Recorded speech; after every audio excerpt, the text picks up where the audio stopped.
प्यारे भक्तों, आज शनिवार का दिन सूर्यपुत्र कर्म फलदाता यानी न्याय देवता शनिदेव जी महाराज का दिन माना गया है। आज हम आपको शनिदेव महाराज का महामंत्र सुनाने वाले हैं, जिससे शनिदेव महाराज को बहुत जल्दी प्रसन्न किया जा सकता है। जो भी भक्त शनिदेव जी के इस महामंत्र का प्रतिदिन जाप या श्रवण करता है, उसके ऊपर शनिदेव महाराज की कृपा हमेशा बनी रहती है।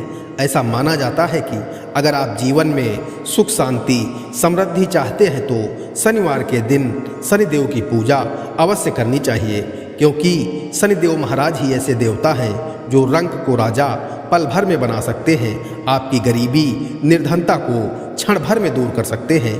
प्यारे भक्तों, अगर आप अपने जीवन से बहुत ज़्यादा परेशान हो चुके हैं, हर जगह निराशा ही हाथ लग रही है, गरीबी में जीवन कट रहा है, नौकरी नहीं मिल रही है, व्यापार में लाभ नहीं हो रहा है, ग्राहकों की कमी हो गई है, व्यर्थ की भागदौड़ बनी रहती है, बिना वजह के खर्च से परेशान रहते हैं, परिवार का कोई ना कोई सदस्य बीमार बना रहता है, कोर्ट कचहरी के मामलों में विजय नहीं मिल रही है, शादी विवाह में बाधा उत्पन्न हो रही है, कर्ज बढ़ता जा रहा है, किसी भी कार्य में सफलता नहीं मिल रही है, धन की कमी से परेशान रहते हैं, घर में कलह बनी रहती है, तो आज से ही शनिदेव जी महाराज के इस महामंत्र का प्रतिदिन 108 बार जाप या श्रवण प्रारंभ कर देना।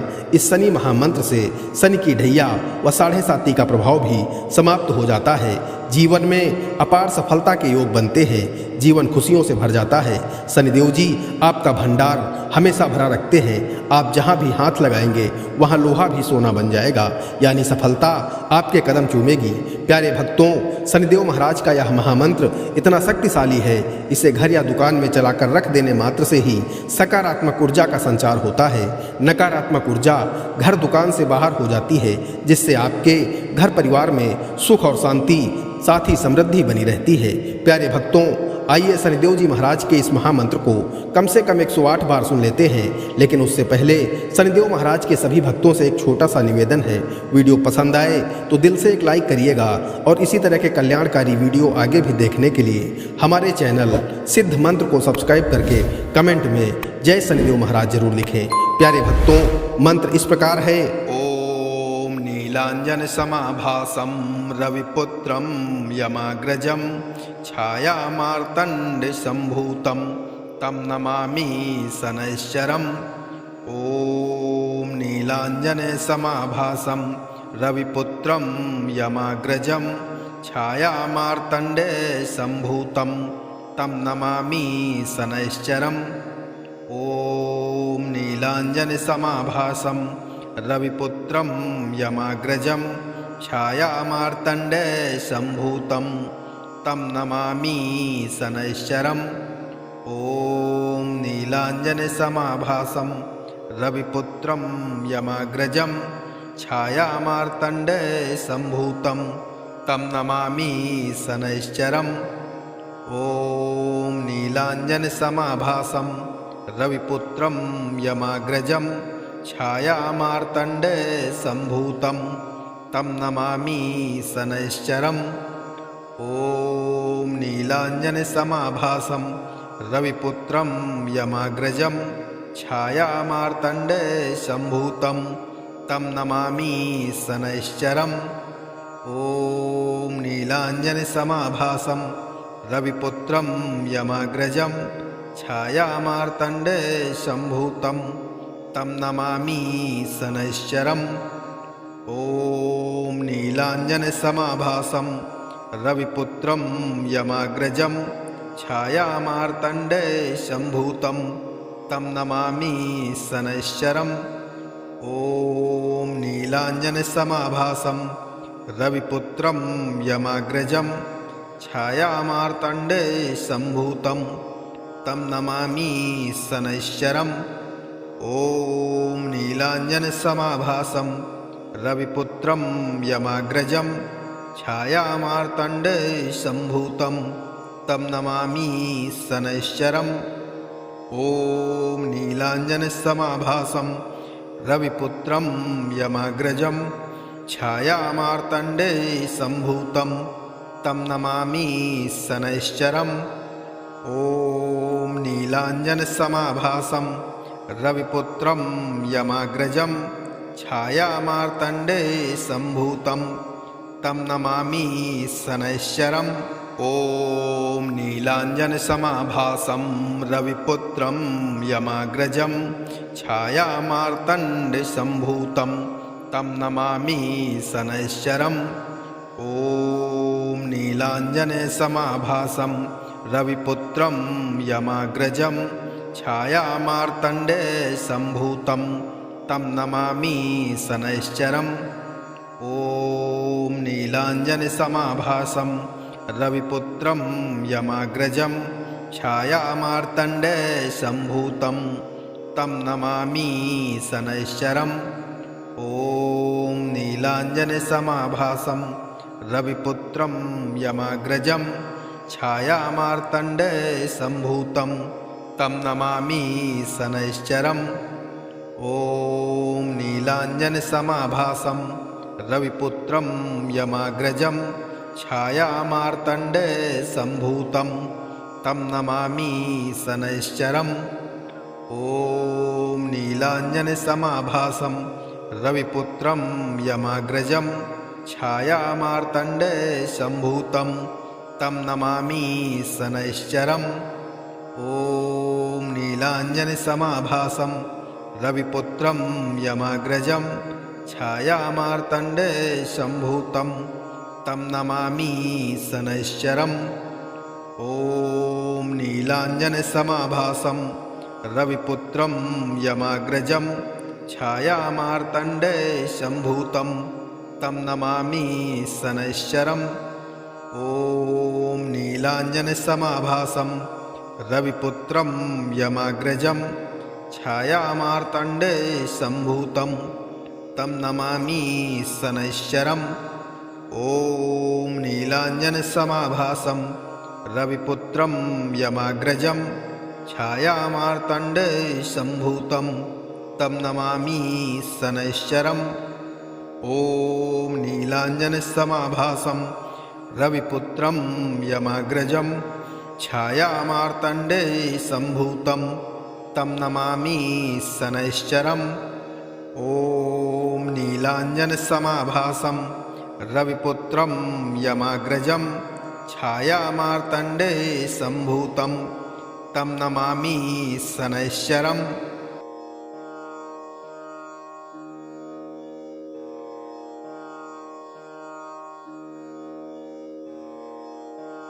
ॐ नीलाञ्जनसमाभासं रविपुत्रं यमाग्रजं छायामार्तण्डे सम्भूतं तं नमामि शनैश्चरम्।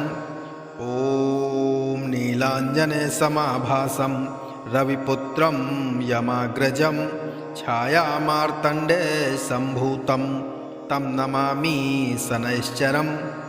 ॐ नीलाञ्जनसमाभासं रविपुत्रं यमाग्रजं छायामार्तण्डे सम्भूतं तं नमामि शनैश्चरम्।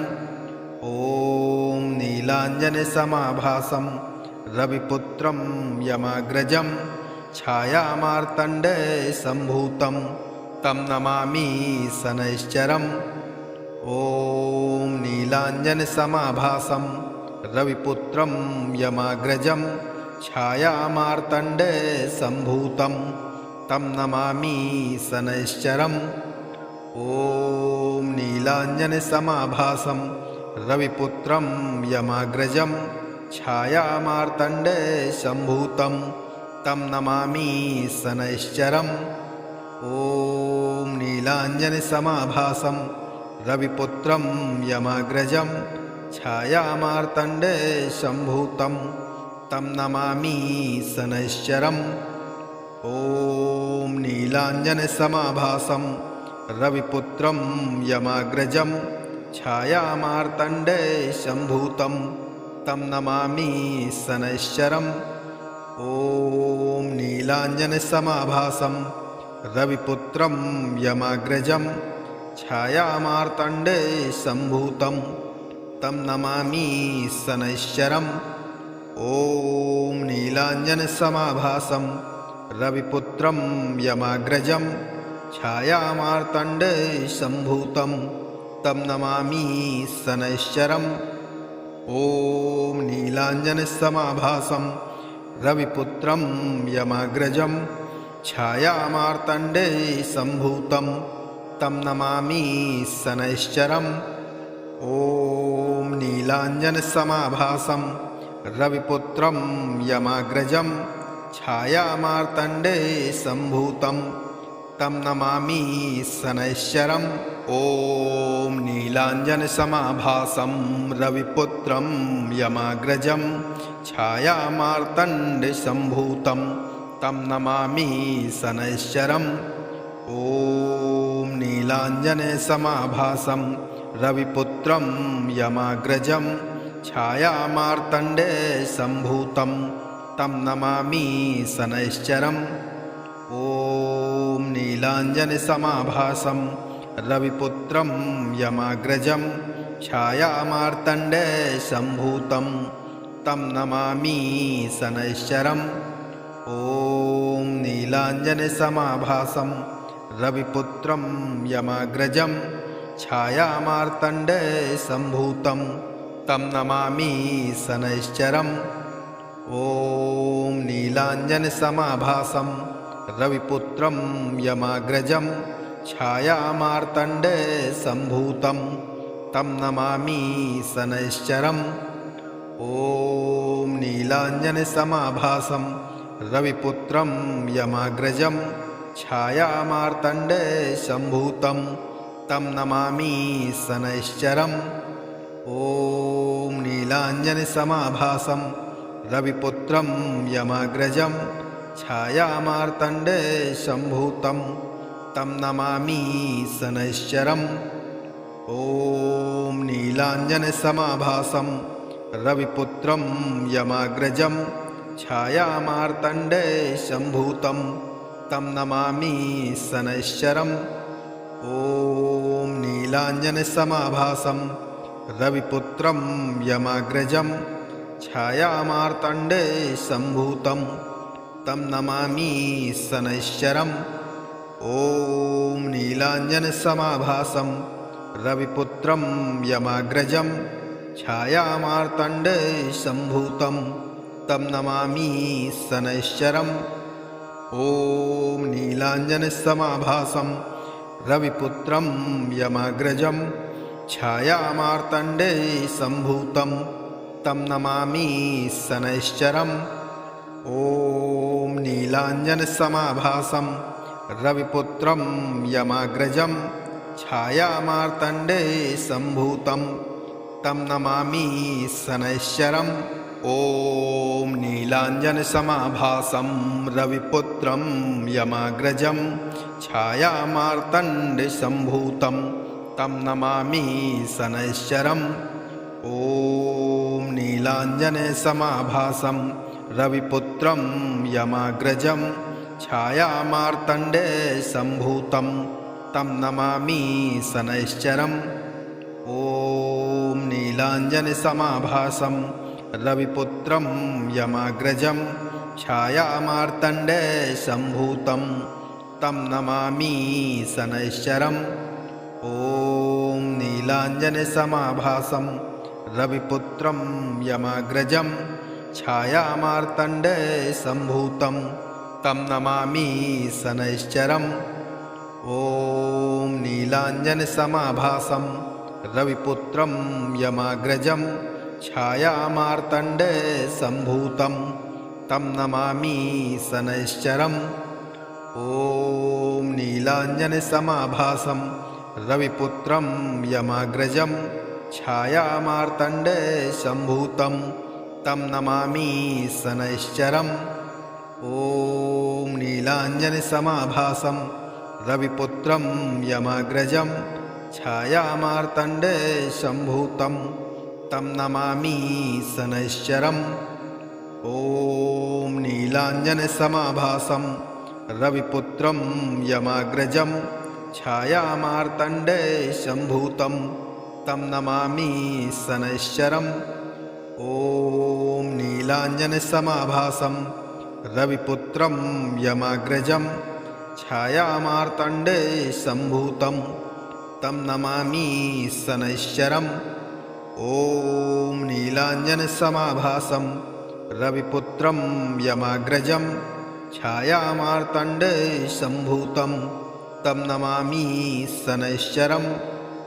ॐ नीलाञ्जनसमाभासं रविपुत्रं यमाग्रजं छायामार्तण्डे सम्भूतं तं नमामि शनैश्चरम्।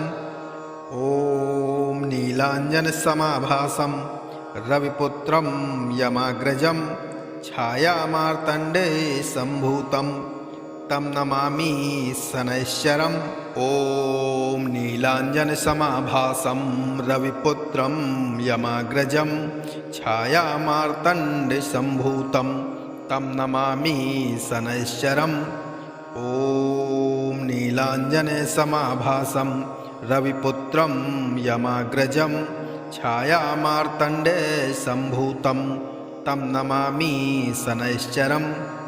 ॐ नीलाञ्जनसमाभासं रविपुत्रं यमाग्रजं छायामार्तण्डे सम्भूतं तं नमामि शनैश्चरम्।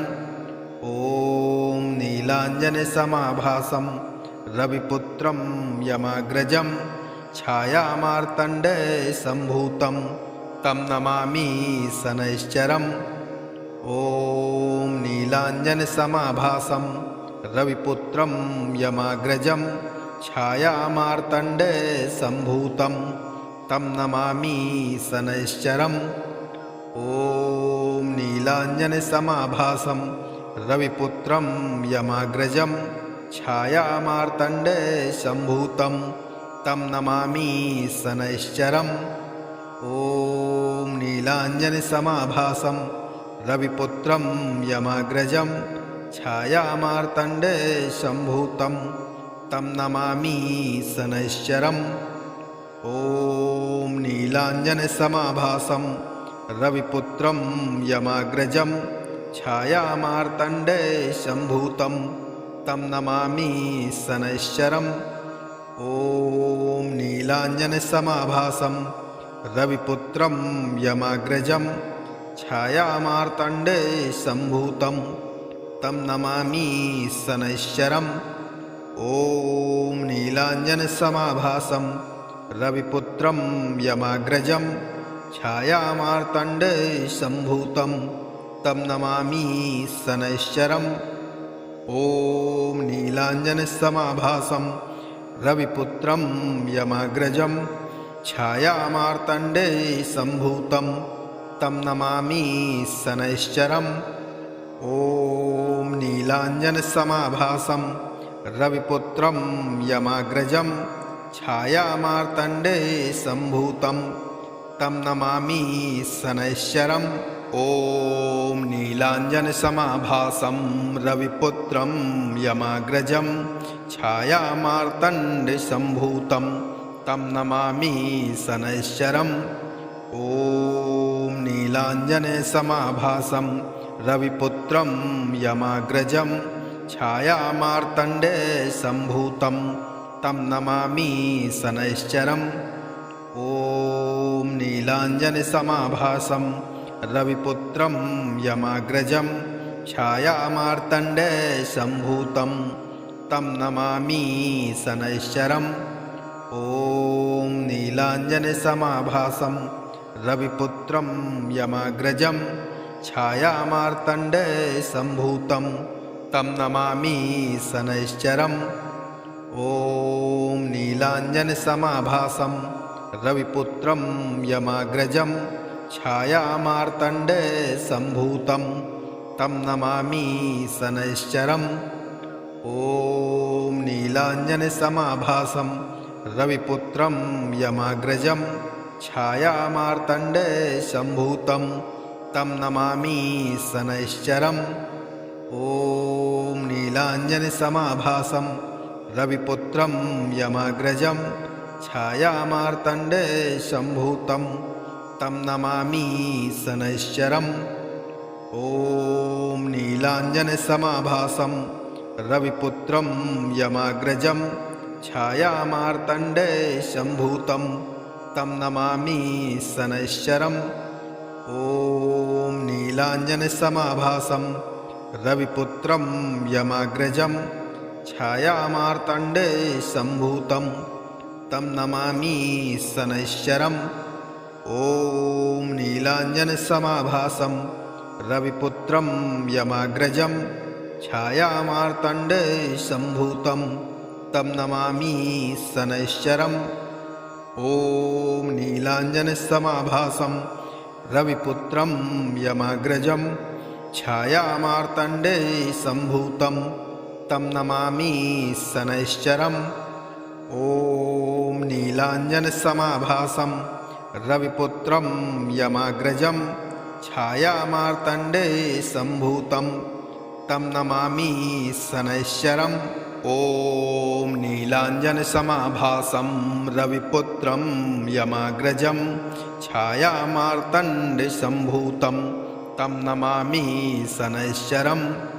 ॐ नीलाञ्जनसमाभासं रविपुत्रं यमाग्रजं छायामार्तण्डसम्भूतं तं नमामि शनैश्चरम्। ॐ नीलाञ्जनसमाभासं रविपुत्रं यमाग्रजं छायामार्तण्डसम्भूतं तं नमामि शनैश्चरम्। ॐ नीलाञ्जनसमाभासं रविपुत्रं यमाग्रजं छायामार्तण्डसम्भूतं तं नमामि शनैश्चरम्। ॐ नीलाञ्जनसमाभासं रविपुत्रं यमाग्रजं छायामार्तण्डसम्भूतं तं नमामि शनैश्चरम्।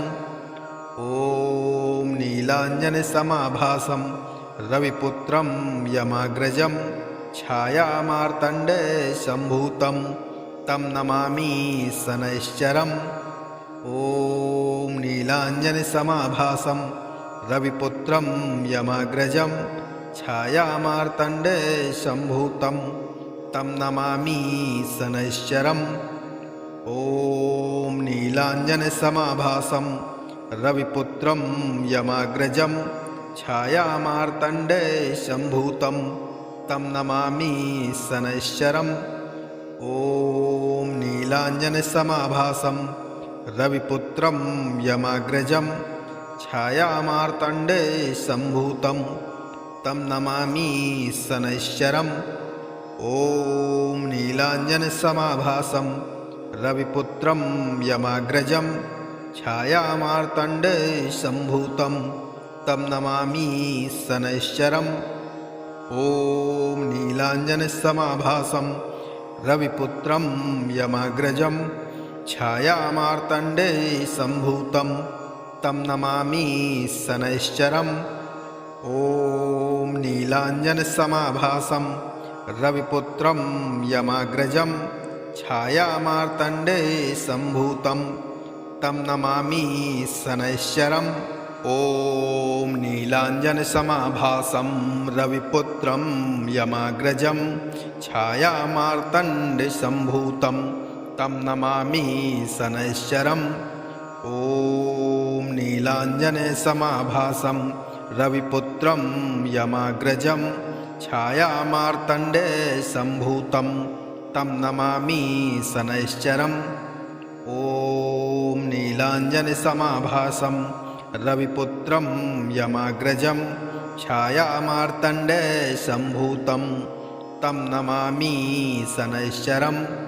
ॐ नीलाञ्जनसमाभासं रविपुत्रं यमाग्रजं छायामार्तण्डसम्भूतं तं नमामि शनैश्चरम्।